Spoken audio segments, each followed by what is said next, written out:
దేవాతి దేవుడు మాట్లాడేది ఏంటంటే, కొంతమంది తెలిసి తెలియని తప్పులు, అపరాధాలు, పాపాలు ఎన్నో జీవితాల్లో జరుగుతూ ఉంటాయి. కొన్ని కావాలని చేసిన, కొన్ని అనుకోకుండా జరిగిన మిస్టేక్స్ ఉంటాయి, చాలా ఉంటాయి. అవి ఎవరి హృదయానికి వారికే తెలుస్తూ ఉంటాయి. అది ఏదైనా కానివ్వండి, ఏ విషయమైనా కానివ్వండి, వారు సొంత విషయాలు కానివ్వండి, మరి వారి గృహంలో కానివ్వండి, వారి చూపుతో, మాటతో, ప్రవర్తనతో ఏదైనా కొన్ని పాపాలు కొన్ని ఉంటాయి. మానవుడికి కొన్ని చేసి ఉంటారు గతంలో, లేదంటే వారు పాపంలోనే ఉంటారు.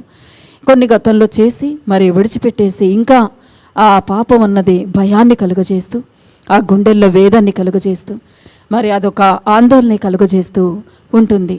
అలా ఉన్నప్పుడు మనం ఏం చేయాలంటే, ఆ దేవాతి దేవుడి పాదాల దగ్గరికి మనం రావాలి. ఆ యేసయ్య పాదాల దగ్గరికి మనం వచ్చినప్పుడు ఆ ప్రతి ఒక్క పాపాన్ని ఆయన పాదాల దగ్గర మనం ఒప్పుకున్నప్పుడు క్షమించే దేవుడు, నిన్ను నెట్టివేసే దేవుడు కాదు, త్రోసివేసే దేవుడు కాదు, నిన్ను నిర్లక్ష్యపరిచే దేవుడు కాదు, మరి అన్నిటికీ మించి నిన్ను అవమానపరిచే దేవుడు కానే కాదు. అదే పాపాన్ని వేరే మనుషుల దగ్గరికి తీసుకెళ్ళి నువ్వు చెప్పావనుకో, వాళ్ళు ఏం చేస్తారు? విన్నంతసేపు వింటారు. తర్వాత ఏం చేస్తారు? నీకు వారికి ఏదన్నా మనస్పర్ధలు ఏర్పడినప్పుడు, నా స్నేహం కదా నువ్వు చెప్పుకోవచ్చు, మరి నాతోటే ఉండే మనిషి కదా అని నువ్వు చెప్పుకోవచ్చు.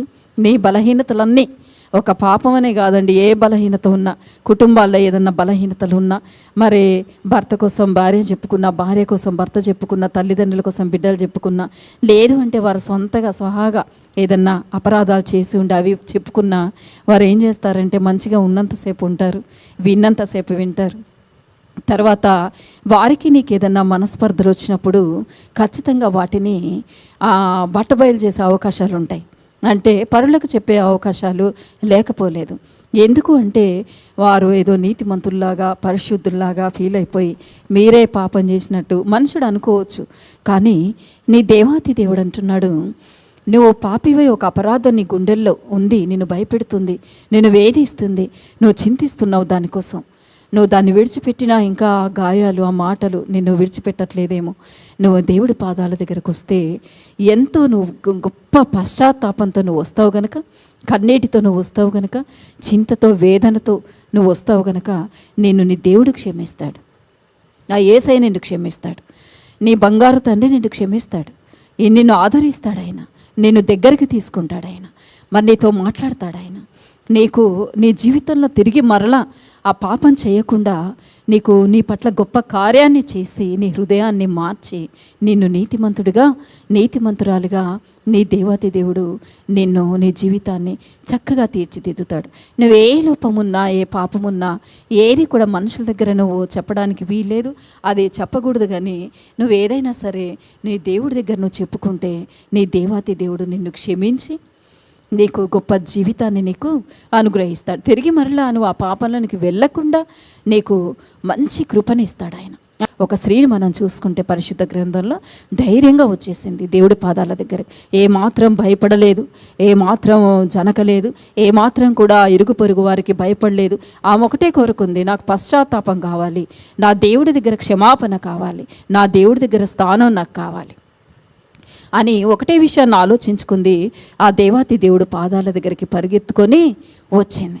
వచ్చి చక్కగా ఆమె తల వెంట్రుకలతో ఆయన పాదాలు తుడుస్తుంది, ఆమె కన్నీటితో పాదాలు కడుగుతుంది.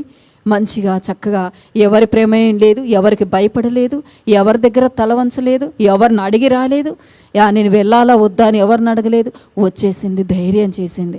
ఎవరేమనుకున్నా నాకు బాధ లేదు.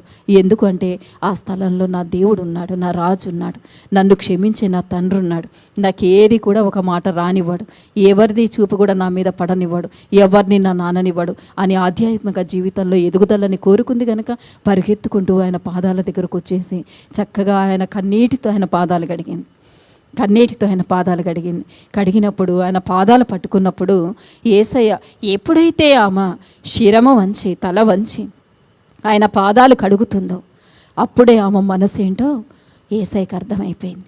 యేసయ్యకి తెలిసిపోయింది ఆమె ఏంటో, ఆమె మనసు ఏంటో, పశ్చాత్తాపం ఆమెలో ఎలా ఉందో, తగ్గింపు జీవితం ఎలా ఉందో.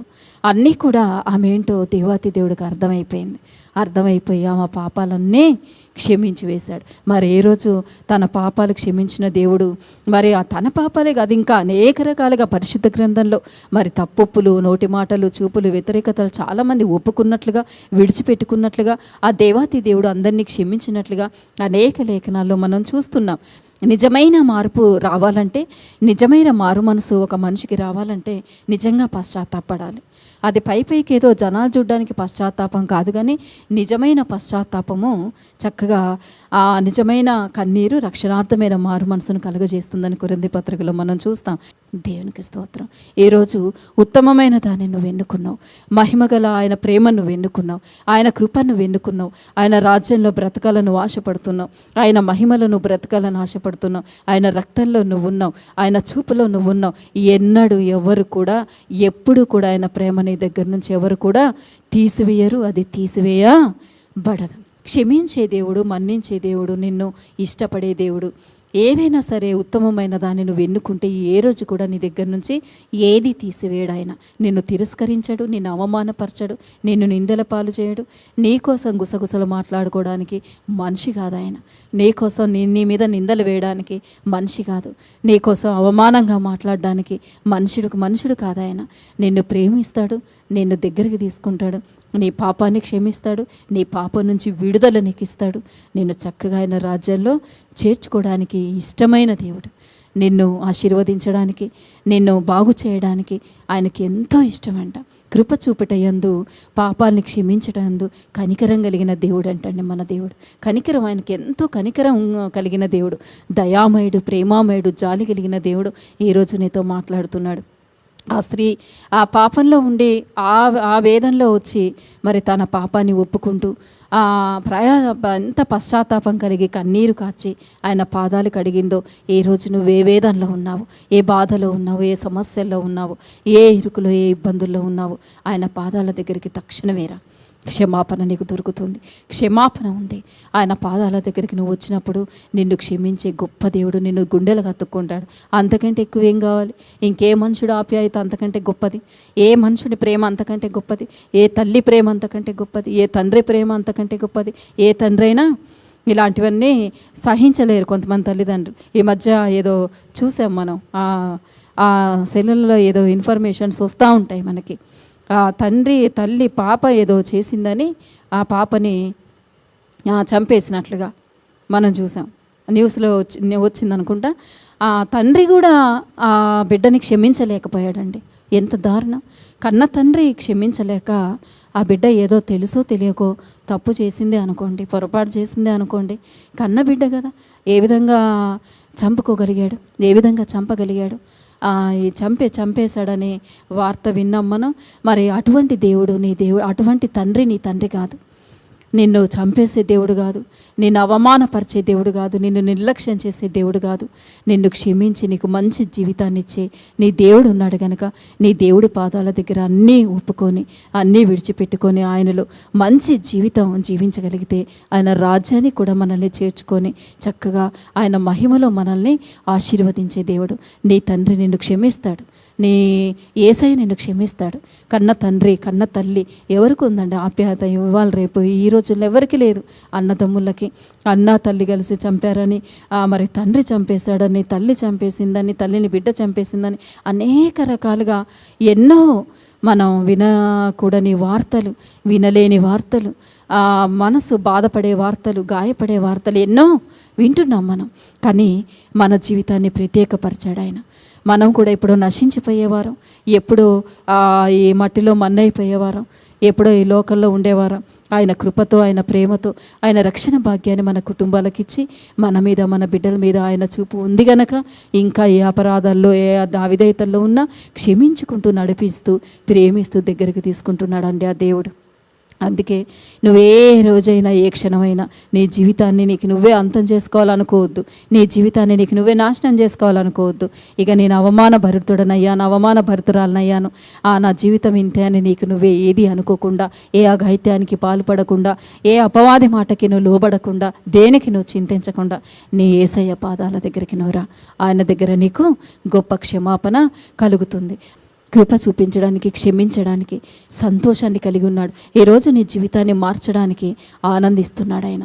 నీకు రక్షణ ఇవ్వడానికి ఆనందిస్తున్నాడు. నీ దగ్గర నుంచి కష్టాన్ని తీసివేయడానికి ఆయన సంతోషిస్తున్నాడు. నిన్ను లేవనెత్తడానికి సంతోషిస్తున్నాడు. నిన్ను ఒక స్థితిలో చూడడానికి సంతోషిస్తున్నాడు. నీ బాధలన్నీ తొలగించడానికి సంతోషిస్తున్నాడు. నీ మీద కృప చూపడానికి ఆయనకి ఎంతో ఆనందమై ఉన్నది. ఈరోజు నీకు ఏది కావాలో అడుగు. నీకే సమస్య ఉందో అడుగు. నీకే బాధ ఉందో అడుగు. ఏ సమస్య నీ దగ్గర నుంచి పారిపోవాలో అడుగు. ఏ అపవాదిగాడు కుయుక్తులు, మోసగాడు మాటలు, చూపులు, ప్రవర్తన ఏది దూరం అయిపోవాలో ఈరోజు నువ్వు అడుగు. ఎందుకంటే నీ దేవుడు నీతో ఈరోజు మాట్లాడుతున్నాడు కనుక కృప చూపుట ఎందు, కనికరించడం ఎందు ఆయన ఎంతో సంతోషం కలిగిన దేవుడు. నువ్వు నమ్మి క్షమించమని అడిగి పశ్చాత్తాపంతో నువ్వు ఆయన పాదాల దగ్గర వేడుకుంటే నీ పాపాన్ని క్షమించి, నీ కష్టాన్ని దూరపరిచి ఆయన ఒడిలో నిన్ను చేర్చుకొని, ఆయన ప్రేమలో నిన్ను నడిపిస్తూ, నీ మార్గంలో, నీ ప్రయాణంలో, నీ కుటుంబంలో నువ్వు ఎక్కడున్నా నీ తోడుగా ఉండి నిన్ను ఆశీర్వదించడానికి, ఈరోజు శ్రేష్టమైన బహుమతులు, బహుమానాలు, శ్రేష్టమైన ఈవులు నీకు ఇవ్వడానికి, నిన్ను మంచి బిడ్డగా ఆశీర్వదించడానికి ఆయన ఇష్టపడుతున్నాడు.